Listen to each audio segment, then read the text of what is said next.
Well, good morning, everyone out there. Welcome back to At Home with Rhonda.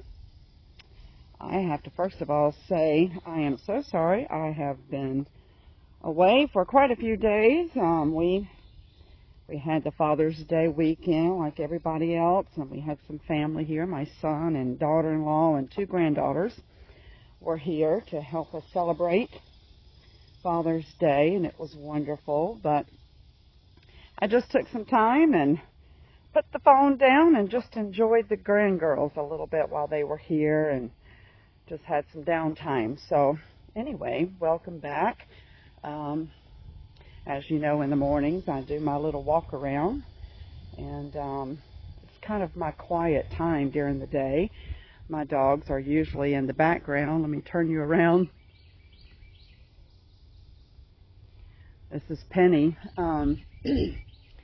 She's my guard dog. So no matter where I'm at, I can usually look around, and somewhere close in the distance, she's hanging around and watching over me and making sure that I'm safe. And I always can depend on that, you know. Dog is a man's best friend, and we got her about 6 years ago. She was a little tiny puppy. And boy, oh boy, did she put me through the meal when we were trying to do the puppy training. And I have to say, I didn't think I was going to make it through that season. It was a good 2 years that I had to spend nonstop, and kind of expensive, because you know there's a lot of tools out there to help you with that. I'm going to set you down here while we chat for just a minute. But yes, about 6 years ago we got little Miss Penny, and I'll see if I can post some pictures. Hold on, I got an alarm going on. I'll see if I can post some pictures of how sweet she was when she was a little tiny baby. We had her, and we also had a Chihuahua named Delilah. And I don't know why, I prayed just a minute ago that God would kind of lead me what to say this morning. So I don't know why I'm going down this path, but maybe there's a reason. So anyway, we got Penny, and we already had our little Delilah, who was a Chihuahua. She's passed away now. She had to go over the Rainbow Bridge last year in December, which was very sad. But Penny, she is a Plott hound. She's actually, a Plott hound is considered the North Carolina state dog. We never knew that until we got a Plott hound. But they are great dogs. Oh my goodness, we have two of them now. As I've shown you before, we have Penny and we have Harmony. But long story short, which I have a problem doing, anyway, we got her 6 years ago, and we started the puppy training, and it was mainly my responsibility to be able to do that. Dwight helped me out quite a bit, but just the day in and the day out, Plott hounds, especially when they're in the puppyhood, are very curious, very strong-willed, determined to kind of do what they want to do. So needless to say, I had to repair 2 patches in my couch and in my love seat. Every day, well, not every day, but when we would have to go to town and come back home, and there's a reason why I'm kind of going through this. Every time we would go to town and come home, on my way home, I would pray and say, Lord, please don't let there be any destruction when we came home. And it really got intense. You know, it was like with everything else that I have going on with my gardening and trying to keep up these 5 acres around here. Oh goodness, it was stressing me out, needless to say. And there were times when I'd come home, and for whatever reason, Penny loved to destroy our water hoses. And we have a lot of gardening, we have a lot of plants going on, so Dwight has just put sprinklers all over the place, and it would be very common to come home and there would be another $50 water hose that was destroyed. And it was frustrating, needless to say, and there were times I regretted being able to sign up for this cute little puppy named Penny. But there came a point when my frustration would get so bad, I'd look at Dwight and I'd say, I don't know that I can do this. We may have to find her another home. We may have to rehome her because I just don't know that I can do this at this age. You know, this is just a lot of stress, a stress that I really didn't think I was signing up for. But every single time I would get that frustrated, I would get to that point, this voice inside of my head would say, she's going to save your life one day. And of course I'd be like, oh. And so I'd, persevere, and I'd persevere through that moment and get through it. And please don't judge me, okay? If you've never trained or gone through puppyhood with that type of dog, please don't judge me out there. I wanted the best for Penny, and actually I wasn't sure that I was the best for her at that point. And anyway, and then we'd go on, and I'd work with her all through the day, trying to teach her with treats, and we found out of a company called Pet Safe that just had all kinds of tools and things that you could use to help you in your training. So we purchased all the stuff, and still she was just a determined little puppy to be destructive. And so anyway, I'd have another moment, and I would look at Dwight, and I'd say, I don't think I can do this. I'm kind of done. And then there was the voice in my head. I mean, just this still small voice in my head that would say, she's going to save your life one day. And I mean, this was repetitive, okay? This happened over and over again. Every single time I would get to that point where the thought would be, I'm going to rehome her, the voice would say, she's going to save your life one day.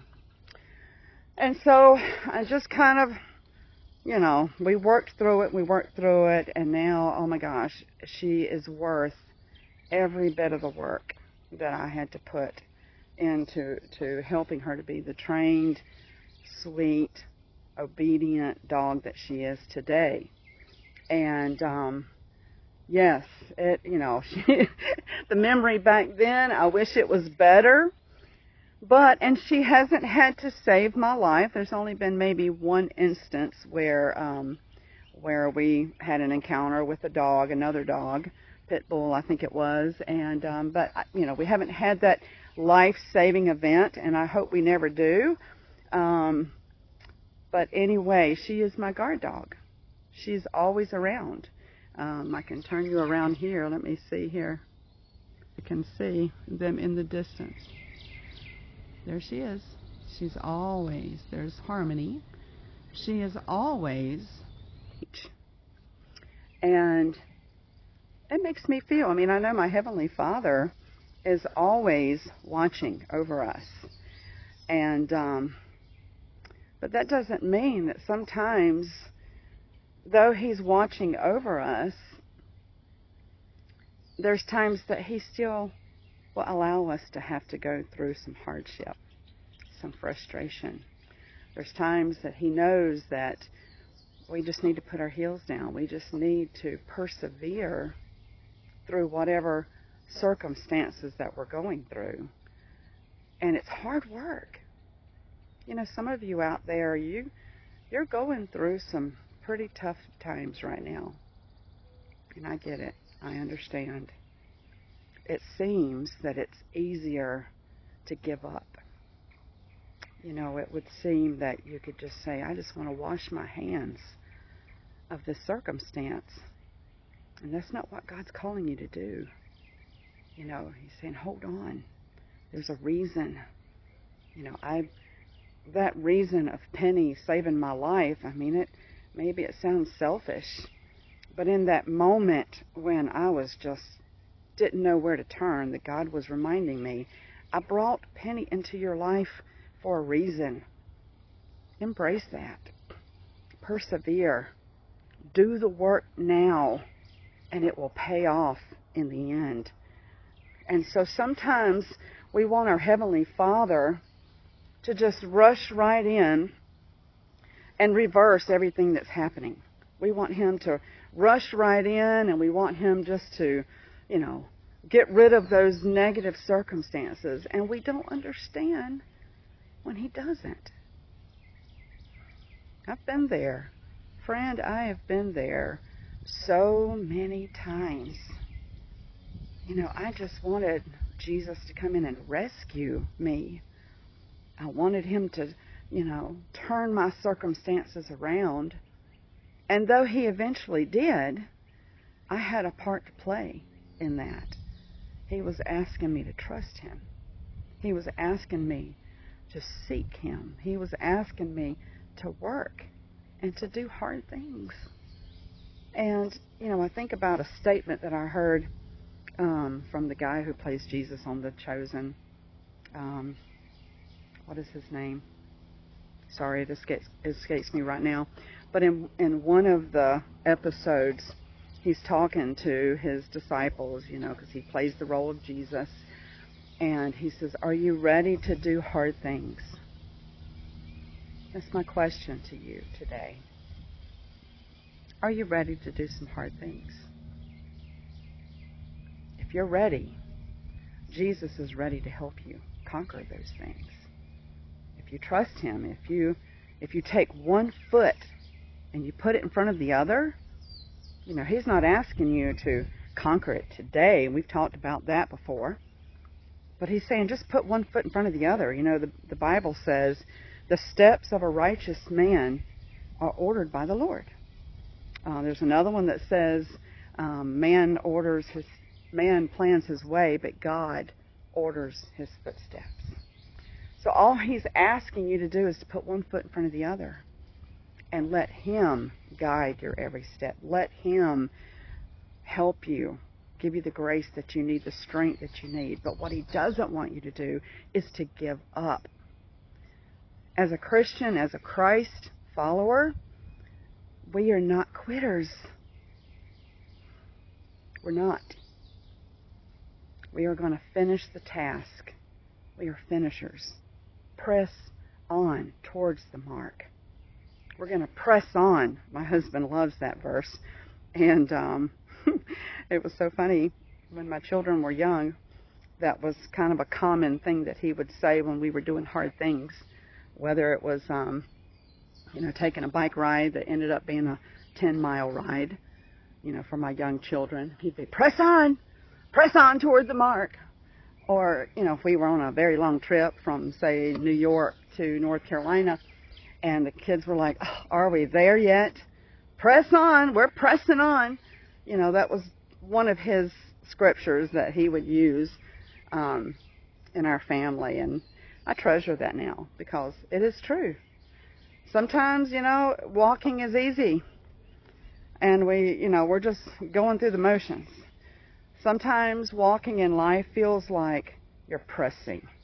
You're pressing on. But you're pressing on toward the high calling. You're pressing on toward a goal, toward a purpose. God has got a purpose, and if he hasn't removed those negative circumstances out there, there is a reason. So the quicker that you embrace whatever that trial is, the quicker that you say, okay, God, I'm going to press on, and I'm going to make the choice that I'm not going to quit. I'm not a quitter. Why should I be a quitter if I have Christ who strengthens me in everything that I do? So, yes, when you talk about puppyhood, that is nothing in comparison to some of the life trials that we go through. Some of you have had great loss. I'm getting choked up because I know it's hard. Some of you have had great loss. You've had loss in your marriage. You've had a loss of a child. You've had loss of just many different things. Financial loss. You've lost your home. You feel like you're at the bottom of the barrel, and you just don't know how you're going to get to the next place in life. But God does. God is with you. He is for you, not against you. He wants good for you. Trust in him. Take every step with him. Make him your partner. Make him, go to him first.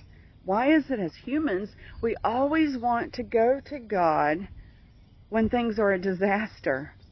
We need to get in the habit of going to him first when things are good, and letting him guide us and direct us and steer us away from the things that may bring about negative consequences. And so I give you that today, that don't quit. If you're at that point where you're saying, I'm done, I'm just done with this. So I pray that you will just take that today. So now we're going to switch gears a little bit. Normally I do a little bit of gardening or give you some kind of a tip, and then we go into the lesson. But I don't know. I prayed this morning and I said, God, guide me. And so I just feel like that's what he guided me to speak to you today. And I hope that that will encourage your heart. But I have some real work to do in my garden with being, with celebrating Father's Day. And, I haven't been out here every day to kind of see what's going on. Everything has definitely bulked up. I'm going to turn you around here for just a moment. My green beans are doing fabulous. Let me minimize it here so you can actually see something. Okay. Yeah, my green beans are doing great. And my habaneros, I've got a whole bunch. I don't know if you can see them. See those peppers up underneath there? That's kind of cool. I've got a whole bunch of butternut squash that is just going to town. And actually throughout the weekend, we have had hurricane level rain. We haven't had a hurricane, but we've had hurricane level rain here in eastern North Carolina, so much so that our property has been quite flooded. But my crops are loving it. I'm just hoping it's not going to be too much. But here we go. And because of all the rain and lack of sunshine, about a week or so ago, I did a video. I'm just going to talk and walk.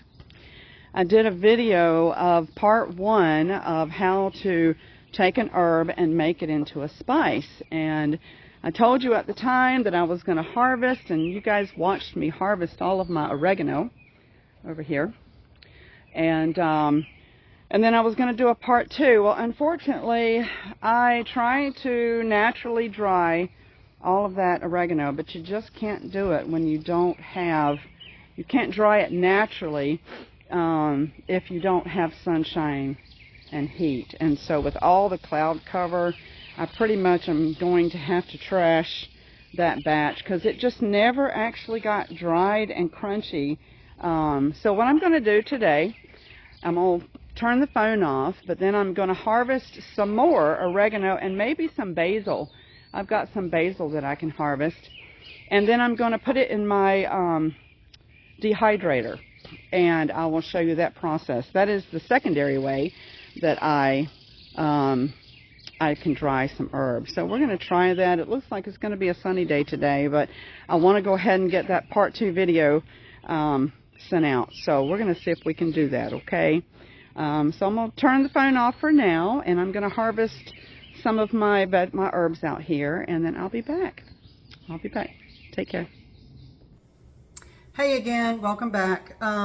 Okay, so I have harvested my oregano, my second batch actually, and it does disappoint me that my whole first batch has gone to waste. But you know what? That's the way gardening is, okay? You have your wins and your losses. That's just the way it is. Sometimes you have a great year and the weather conditions are perfect and everything is wonderful. But sometimes you just don't, and you just kind of got to let it go. The wonderful thing is that there is more oregano out there. And so every time that I prune it and I do a harvest of my oregano, it makes it healthier and it just continues to grow. So though I hate that it's been wasted, actually it's not been completely wasted. I will actually put it into my compost and it will go to make compost for next year's garden. So that'll be another video out there. So anyway, I have some oregano here that we are going to start with today. Some fresh cut, smells very good oregano. And but the first thing I want to do is introduce you to my dehydrator, because that is what we're going to be doing today. Our weather has just not been hot enough and sunny enough for me to be able to do it naturally. So my second go-to is, let me turn around here. So this is called Nesco. I love it. I've had this machine for a very long time. I think I actually got it like at a thrift store many years ago, but it has been wonderful. I am very familiar with this company, Nesco. They have several small kitchen appliances like pressure cookers, Instapots, I mean, just all kinds of things that you can use. On this machine, it has 4 trays. And the cool thing is if I need more, I can go on eBay or I can go on their site and I can purchase up to, I don't know how many trays. I could have 10 trays up here if I wanted to. But on this machine, which is really nice, it has some instructions here. So it tells you for herbs and spices, I need to dehydrate my herbs and spices at 95 degrees Fahrenheit. And of course, as you go on down, nuts and seeds, crafts, fruits and vegetables, meats, fish, and jerky, actually you would use the higher temperatures. So here I have a dial, and I can go all the way up to the 155 degrees Fahrenheit.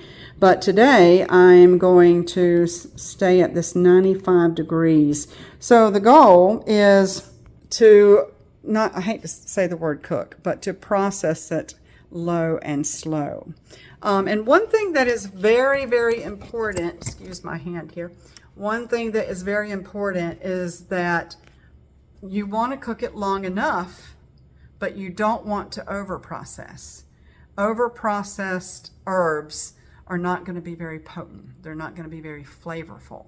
So whether you're working with basil or oregano or any kind of spice, you want to be able to process it long enough to where your leaves are crunchy, but you don't want to burn it. You don't want to just cook it and process it so much that you're not going to get a lot of flavor.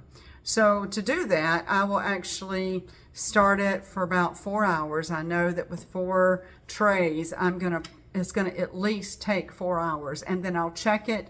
I'll see how everything is, and then I'll go from there. It might be that I need to add an extra hour onto it, but let me turn you down here so you can kind of see what I'm doing here. 1 second. I'm sorry about that. Again, I'm so new at this stuff here. So let's take the lid off. I'm going to put it to the side. And what's important for dehydrating, whether you're doing it naturally or if you're doing it with a dehydrator, you want to only put your fruits, vegetables, herbs, whatever you're dehydrating, you want to put it in a thin layer, just one layer. You don't want to pile it up there, because the thicker that it is, the longer it's going to take, and your herbs are not going to turn out, as good as what they can. So I'm going to take a few minutes, and as you can see, I'm just kind of working around. I've left, you don't want to take the leaves off, okay? You just want to, lay the whole stem right here. And when I harvest, when I prune any of my herbs, I always prune them kind of a hard cut. I don't really pay attention. I want my bush to look good, but what's important is that you just have, about the same length of your stems here. So I'm going to finish this up here. We'll do a couple more for you to watch, just to kind of see that I'm not like piling the oregano on top of one another. I just want to do a good layer, and I'm going to fill all 4 trays, and then we'll get started. We'll actually plug it in. We'll set our settings, and a lot of times I do set a timer as well, just to make sure that I don't forget. I'm in my 50s now, almost 57, and so sometimes I do forget. So I will actually either plug it into a timer, or I'll set a timer on my phone or something like that. But anyway, I'm going to finish this up, and then we'll be right back. See you in just a few minutes. Well, hey, and welcome back. So I've actually been gone for about maybe 4 or 5 hours, and my my oregano, I can't think today, my oregano is all ready to process. So I've got 4 trays here, and we're just going to take a few minutes and I will actually show you how I process one tray, because of course you don't want to sit here and watch me process all 4 trays. So let me grab a bowl and my supplies and I'll be right back. Okay, y'all, so this is what I do. Actually, for supplies, I have a little plunger. I believe that this little thing came from some kind of food processing food mill where you had to, like, you know, use it as a plunger. But I've had this thing for so long. It's basically what you want is like a mortar and pestle or something like that. I don't have that. I've never felt the need to buy that. This has always worked really good. So I have that. I also have a very fine strainer thing that I use, just something that I can put my herbs in. And then of course I need a bowl. So I'm going to put the strainer inside the bowl. So you'll just have to find, again, there's so many tools that you can use, but this is what I do. So that's what I'm showing you today. So all I'm going to do, and the purpose of what you want to do is just take the leaves off of the stem. And hopefully I'm going to kind of see if I can expand. Hold on. If I can get you a little closer. Let me switch this around. Maybe I can get you a little closer here. Sorry, guys. I'm a little new at this, so forgive me. I'm going to get you right here. But what you want to do is just simply take the leaves, and I just start at the bottom or the top, it doesn't matter. Sometimes if you're going the opposite way, that's a little easier. And you just want to very gently remove the leaves off of the stem.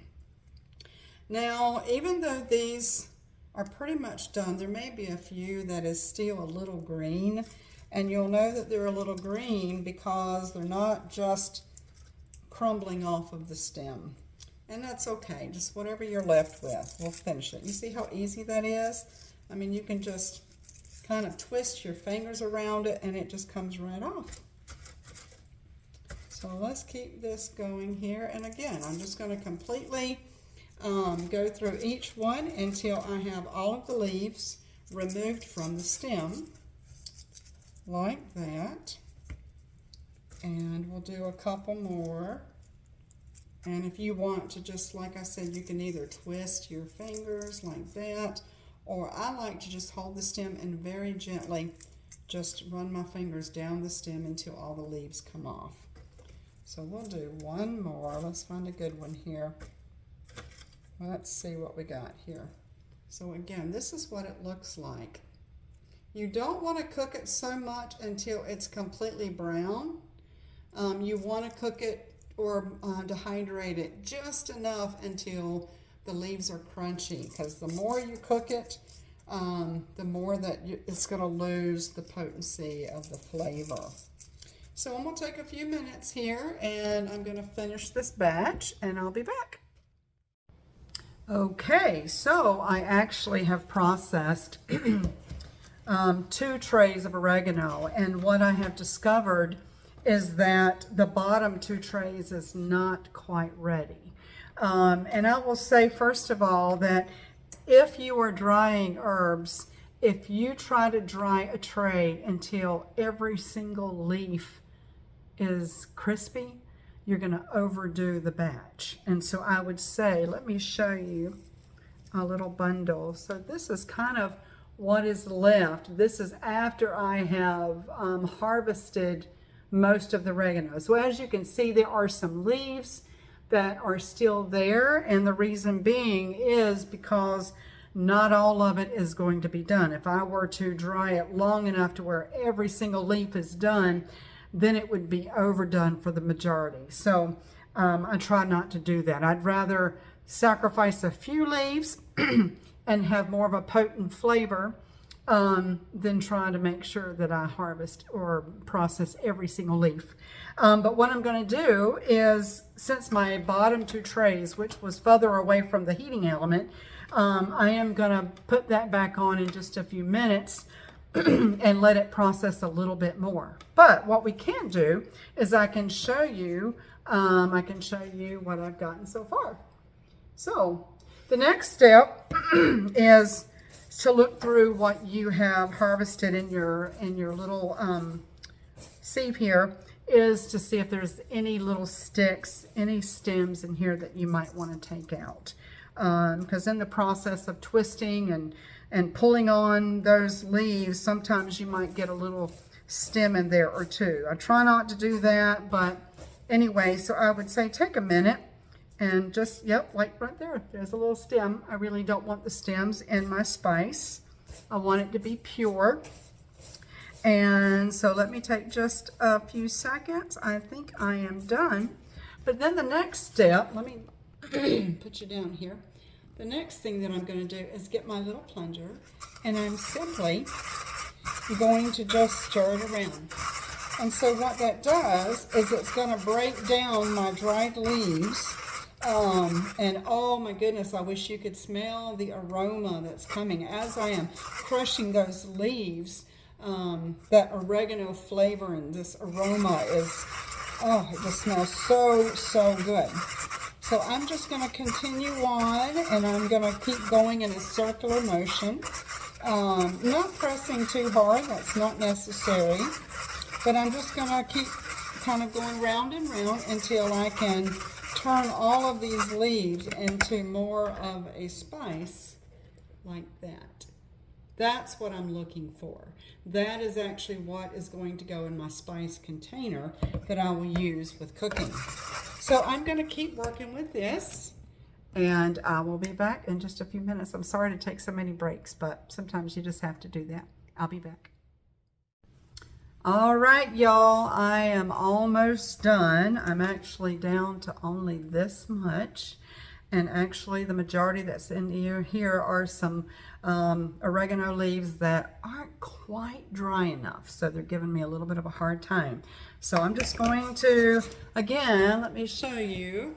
I just take my little plunger. There we go. Let's make sure I'm not going to fall here. Hold on. Sorry about that. It's wanting to fall. I'm sorry. Okay, yes, I just want to take my little plunger and stir it around like that until I get all of those oregano leaves or whatever spice that I'm working on till I get them nice and crunched. So I think that we are there. And as I was talking about it earlier, I've got this little pile of stems, actually kind of a big pile of stems that I'm going to put into my my strainer, and there's a reason I'm going to do that. Okay, I'm going to put all of these that are in here, and I'm going to just plunge them a little bit, and if there's anything else that's dry, it's going to go into my bowl. So we'll take just a moment and we'll do that. We'll just kind of press that down and see what we can get, you know, just kind of get the very last bit. And then, without further ado, I actually save my containers. I get these from Sam's Club. And so I save all of these wonderful containers that I can put my own spices in there. So I'm going to take that top off. And let's see if we can turn the phone down where you can see here. Okay, and then I've got my little thing here, and I'm just going to add, see how much I've got? Going to add that to what I have already harvested. And there we go. Start to finish. Now I have fresh dried oregano. All of this is not from Sam's Club. This is all from my garden, which I love. And I know you're probably thinking to yourself, wow, Rhonda, you know, that's a lot of work. That's a lot of time just to make a spice. It is. I understand. Totally get that. You know, when I could just get my car, I could go grocery shopping, and I could just pull one off the shelf and call it good. And if that's what you decide to do, that is wonderful. I did that for years. I don't know, there's just something for me. I find it so satisfying and just, it's just a wonderful feel to be able to take something from my garden to my pantry to my table. It just makes me feel so good inside to know there's no preservatives. You know, it is just 100% pure food, and I love that. So I hope this has been fun for you as much as it has been for me, and I hope that in some way, maybe not now, maybe sometime in the future, you'll remember this video and you'll say, maybe I'll try my hand at that. And so you'll have a video to come and watch. So thank you for spending this time with me today. I really appreciate it. I so look forward to talking and chatting with you guys out there, and I hope that At Home with Rhonda is a blessing to you. Take care and God bless. We'll talk to you later.